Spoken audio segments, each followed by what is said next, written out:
Welcome to the SDA Housing Podcast, brought to you by NDIS Property Australia. Before starting this episode, we need to provide a general disclaimer. Information contained in this podcast is general in nature only. It does not take into account the objectives, financial situation, or needs of any particular person. You need to consider your financial situation and needs before making any decisions based on the information in this podcast. And you should consider seeking independent and professional advice for your personal circumstances. All right, let's begin. G'day all. Welcome to the SDA Housing Podcast, a show that explains, highlights, guides, and brings awareness about all things SDA in this ever-changing and this world. Today, I'm here with, as a co-host with Debbie and Josh. Hello all. Hello. Hello. Debbie, what is today's topic of conversation? We're talking about projected yields on brochures and incomes. Why is this important? Well, we often see builders putting out or providers putting out packages for sale with a rental return listed. And admittedly, some do qualify that this is subject to participants' funding, but I think it can be a little bit misleading for potential buyers seeing this and thinking that they're going to get whatever the return is that's listed, because we know that that is very much not the case. Well, Josh, you've been working with our staff internally here. We're seeing all the stock come in from other builders and agents and whatnot. What has been the common theme with all these brochures you receive from other groups around Australia, Josh? Well, I would say probably about 90% of brochures that I see list the max returns. So if that's a high fiscal support, it's two participants with 2-to-1 high fiscal support funding. And as we know, that's not usually the case as how things turn out. I think it's a little bit deceiving. Yeah. You know, I think these brochures should always have nothing on it, to be honest. Because, you know, one can argue, an innocent investor could argue, hey, I'm Mr. Builder. You said I'm getting $200,000 here for rent. That's why I bought this brochure. I think the best thing to do out there is for builders and developers to not to quote their maximum income and be more of a realistic outcome. Josh, we've been doing a lot of analysis in our spreadsheets for the last 5 to 6 months now, I guess. We always tell our staff to not quote the maximum gross yield. What has been the average financial metric that you and the girls in the office work on to give a more realistic outcome, Josh?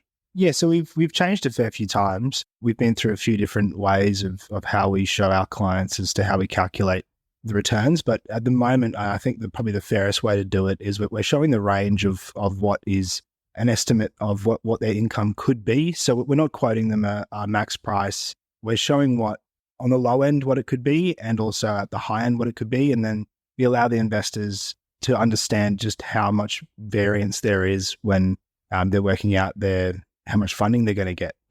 I think, Debbie, we've gone through several different stages in the last 4 years, Debbie, where we did use to show the maximum yield on the spreadsheet, right? And then we went to the more realistic one, being an FA and IL combo. And then people always said to us, oh, hang on, but someone else's brochure has a higher return then. Yeah, well, we could also do that as well, I guess. But I think doing the max and the minimum, showing the range, just gives the investor the actual facts. Yeah, it gives them far more understanding of what the potential is on that property. Because if we give the realistic, they won't like it. They won't believe it. Like, oh, but why yours is so low? Well, it's a realistic figure, you know. Exactly. So, and I guess this comes out of when we did start doing, well, we've been doing them for a few years now, feasibility reports, where we would go through all the different potential tenancy mixes and come up with a bunch of different returns based on all the different mixes that can be out there, or a number of more likely scenarios at least.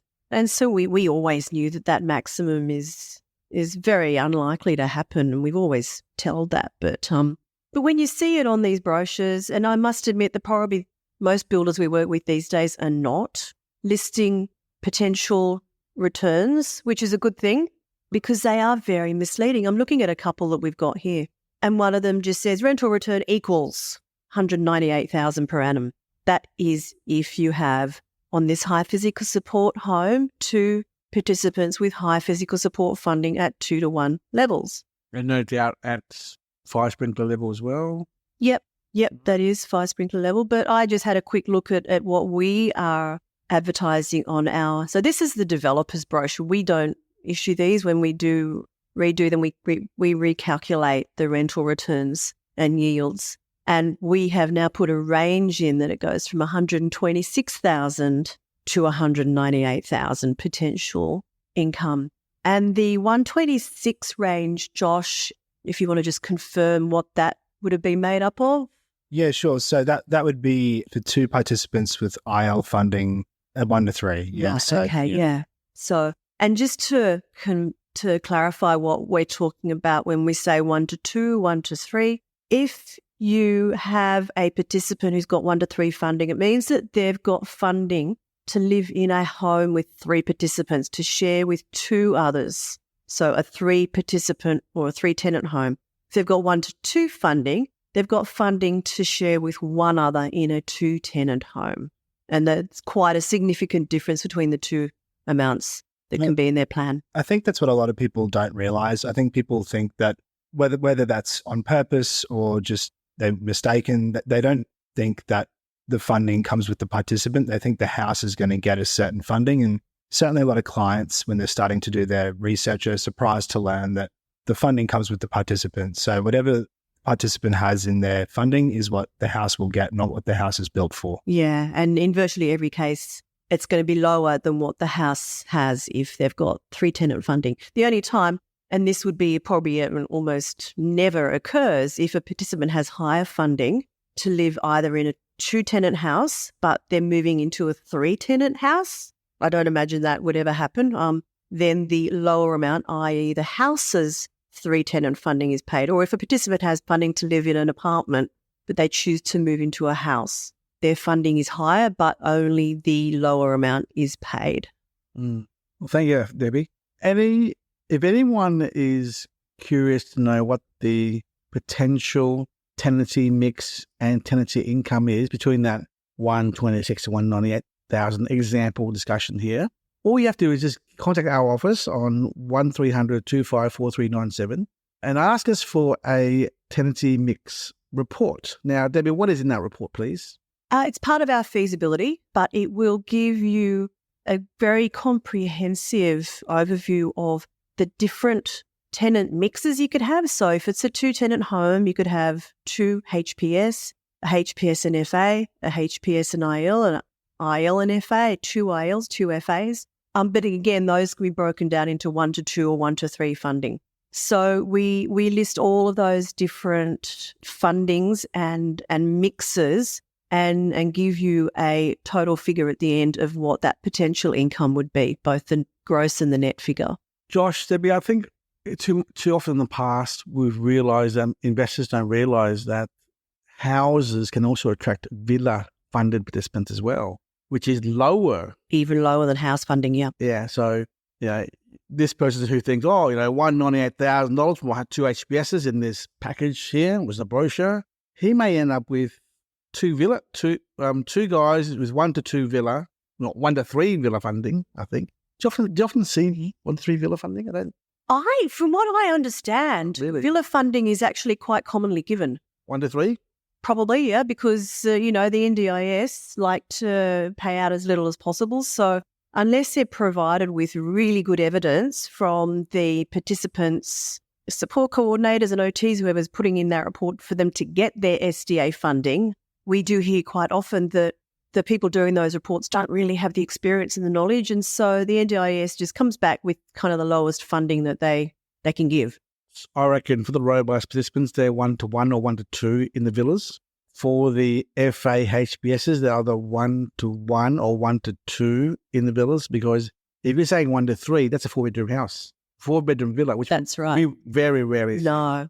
The only way you would see a 4-bedroom or 3-tenant villa is if you actually have 3, 4, 5 houses side by side as actual houses, but they share a driveway. So officially it's classified as a villa. Yeah, even though it's a house, a shared driveway knocks it back to a villa status. And the funding for villas is significantly lower. Yeah. So in theory, you might have a 1 to 2 villa funded person, HBS, and they would work out to be, as we from our experience, they'd be in Bendigo, for example, 2 HBSs is 95,000 in a 3-bedroom villa, away plus 2 HBS villa. Imagine bringing those 2 guys in villa funding to an actual HBS house.